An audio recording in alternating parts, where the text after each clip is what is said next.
দর্শক, করোনা আপডেটে আপনাদের স্বাগত জানাচ্ছি। আমি প্রণব চক্রবর্তী। শুরুতেই জানাবো স্বাস্থ্য অধিদপ্তরের সর্বশেষ তথ্য। কোভিড-19 24 ঘন্টায় দেশে আরও 13 জনের মৃত্যু হয়েছে। ঢাকা বিভাগেই মারা গেছে 8 জন। মৃতের সংখ্যা বেড়ে ৬,১৪০। স্বাস্থ্য অধিদপ্তরের দেয়া তথ্য বলছে ২৫০তম দিনে দেশে ১১৫টি ল্যাবে করোনা পরীক্ষা হয়েছে ১৭,১১২ জনের। শনাক্ত হয়েছে ১,৮৪৫। মোট আক্রান্তের সংখ্যা ৪,২৭,১৯৮। নতুন ১,৭৩৭ জন সহ সুস্থ হয়েছে ৩,৪৪,৮৬৮। দেশে প্রতি ১০ লাখে শনাক্ত ২,০২৪.৯৮ এবং মৃত্যু ৩৬.০৫। প্রতি ১০ লাখে সুস্থতার সংখ্যা ২,০২৪.৯৮। দেশে এ পর্যন্ত করোনা পরীক্ষা হয়েছে ২৫,০০,১৮০ জনের। এবার বিশ্ব পরিস্থিতি। বিশ্বজুড়ে করোনা ভাইরাসে আক্রান্তের সংখ্যা ৫ কোটি ছাড়িয়েছে। দীর্ঘ হচ্ছে মৃত্যু তালিকা। এর মধ্যে ৯৯%-এর ১,৪৩,৭৯,০৮৭ জন আছেন অল্প ঝুঁকিতে, আর বাকি ১%-এর ৯৫,০৬৪ জন আছেন উচ্চ ঝুঁকিতে। বিশ্বে এ পর্যন্ত আক্রান্ত হয়েছে ৫,২৪,৯০,০০৩ জন। মৃত্যু হয়েছে ১২,৯০,৬৬৪ জনের, আর সুস্থ হয়েছেন ৩,৬৭,১১,৬৪৩ জন। বিশ্বে করোনা মহামারীর দ্বিতীয় তরঙ্গের আঘাতে বেসামাল উন্নত দেশগুলো। একদিনে আক্রান্ত হয়েছে ৬,১৩,৭৪১ জন, মারা গেছে ১০,১৮৪।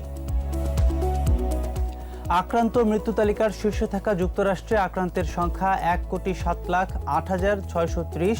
মৃত্যু হয়েছে ২,৪৭,৩৯৭ জন। আক্রান্তের দ্বিতীয় শীর্ষ দেশ দক্ষিণ এশিয়ার ভারতে করোনা সংক্রমিত হয়েছে ৮৬,৮৪,০৩৯ জনের। মৃতের সংখ্যা ১,২৮,১৬৫। সুস্থ হয়েছে ৮০ লাখের বেশি মানুষ। মৃত্যু তালিকার দ্বিতীয় শীর্ষ দেশ ব্রাজিলে মৃতের সংখ্যা ১,৬৩,৪০৬। আক্রান্তের সংখ্যা ৫৭,৪৯,০৭। চতুর্থ অবস্থানে এখন ফ্রান্স। দেশটিতে আক্রান্তের সংখ্যা ১৮,৬৫,৫৩৮। মৃত্যু হয়েছে ৪২,৫৩৫ জনের। রাশিয়ায় আক্রান্তের সংখ্যা ১৮,৩৬,৯৬০। মৃতের সংখ্যা ৩১,৫৯৩। সুস্থ হয়েছে ১৩ লাখের বেশি আক্রান্ত ব্যক্তি। স্পেনে কোভিড-19 রোগীর সংখ্যা ১৪,৬৩,০৯৩। মৃত্যু হয়েছে ৪০,১০৫ জনের। আক্রান্তের সপ্তম অবস্থান আর্জেন্টিনায়। করোনা সংক্রমিত হয়েছে ১২,৭৩,৩৫৬ জন, মারা গেছে ৩৪,৫৩১ জন। বিশ্বের আরও কিছু খবর। মহামারী করোনায় যুক্তরাষ্ট্রে একদিনে রেকর্ড ১,৩৬,০০০-এর বেশি রোগী শনাক্ত হয়েছে। এ নিয়ে গেল ১০ দিনে দেশটিতে আক্রান্তের সংখ্যা ১০ লাখ ছাড়িয়েছে। বিশ্বে করোনায় আক্রান্তের সংখ্যা ৫,২৪,০০,০০০ ছাড়িয়েছে, আর মৃতের সংখ্যা ১২,৮৯,০০০-এর বেশি। যুক্তরাষ্ট্রে নতুন করে বাড়ছে আক্রান্তের সংখ্যা। এই অবস্থায় পরিস্থিতি মোকাবেলায় নতুন নিষেধাজ্ঞা আরোপ করেছে নিউ ইয়র্ক কর্তৃপক্ষ। এদিকে ইউরোপের দেশগুলোতেও বাড়ছে আক্রান্ত ও মৃত্যু। ইতালিতে ১ কোটি ছাড়িয়েছে আক্রান্তের সংখ্যা। পুরো দেশে আবারও লকডাউনের জন্য চাপ বাড়ছে। এছাড়াও গ্রিসেও কারফিউর মেয়াদ আরও বেড়েছে। মহামারী করোনার ভ্যাকসিন এবার পাউডার ফর্মুলায় রূপান্তরের কাজ শুরু করেছে ফাইজার। প্রতিষ্ঠানটি জানায়, বর্তমানে তাদের তৈরি ভ্যাকসিনটি -৭০ ডিগ্রি সেলসিয়াস তাপমাত্রায় সংরক্ষণ করা হচ্ছে। তবে এমন ব্যবস্থায় বিশ্বব্যাপী ভ্যাকসিনটি সরবরাহ করা কঠিন হয়ে পড়বে বলে জানিয়েছেন গবেষকরা।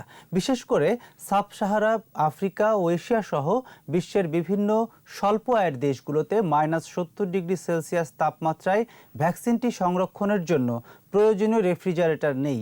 এই অবস্থায় পাউডার ফর্মুলা নিয়ে কাজ শুরু করেছে গবেষকরা। চলতি বছর বিশ্বব্যাপী ৫ কোটি ডোজ ভ্যাকসিন সরবরাহের লক্ষ্য নিয়েছে ফাইজার বায়োএনটেক। এখন পর্যন্ত যুক্তরাষ্ট্র ১০ কোটি, যুক্তরাজ্য ৪ কোটি ও ইউরোপে ২০ কোটি ডোজ ভ্যাকসিন কেনার অর্ডার দিয়েছে। সম্প্রতি চূড়ান্ত ধাপের ট্রায়ালের মধ্যবর্তী ফলাফলে ফাইজারের ভ্যাকসিন ৯০% বেশি কার্যকর বলে প্রকাশিত হয়।